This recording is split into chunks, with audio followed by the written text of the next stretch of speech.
నాకు స్తోత్రాలు రావు, శ్లోకాలు రావు, మంత్రాలు చెప్పడం అంతకన్నా రాదు. అయితే నేను పూజ చేయకూడదా? నా పూజను దేవుడు స్వీకరించడా? ఈ సందేహం చాలా మందికి ఉంది. ఈరోజు దానికి ఒక చిన్న సమాధానం చెప్తాను.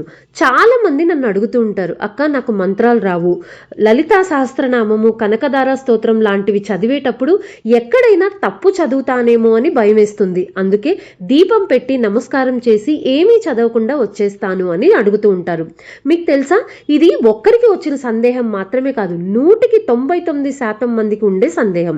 మన సాంప్రదాయంలో శ్లోకాలకి, స్తోత్రాలకు, మంత్రాలకు ప్రత్యేక స్థానం ఉంది. కానీ అవి రాకపోతే పూజ చేయకూడదు అని ఎక్కడా చెప్పలేదు. మీకు తెలిసిన చిన్న శ్లోకమైన, చిన్న మంత్రమైన ఒక పుస్తకంలో రాసుకొని ప్రతిరోజు చదవడం అలవాటు చేసుకోండి. ఒకవేళ అది రాకపోతే, దేవుడా నాకు పెద్ద శ్లోకాలు రావు, స్తోత్రాలు మంత్రాలు చదవడం రాదు, నాకు తెలిసినంత వరకు భక్తితో నీ ముందుకు వచ్చాను, నేనేమైనా తప్పుగా చదివినా నన్ను క్షమించు, నన్ను మా కుటుంబాన్ని చల్లగా చూడు. ఇలా భక్తితో చేసిన చిన్న ప్రార్థన కూడా ఎంతో విలువైంది. కాబట్టి మంత్రాలు, శ్లోకాలు రావని పూజ చేయడం మాత్రం ఆపేయకండి. నెమ్మదిగా నేర్చుకుంటూ భక్తితో చేస్తూ ఉండండి. రేపటి ఎపిసోడ్లో శ్రావణ మాసం మొత్తం సులభంగా చదవగలిగే చిన్న చిన్న శ్లోకాలు, మంత్రాలు మీకు చెప్తాను. తప్పకుండా చూడండి. రేపటి వీడియోలో మళ్ళీ కలుద్దాం. నమస్కారం.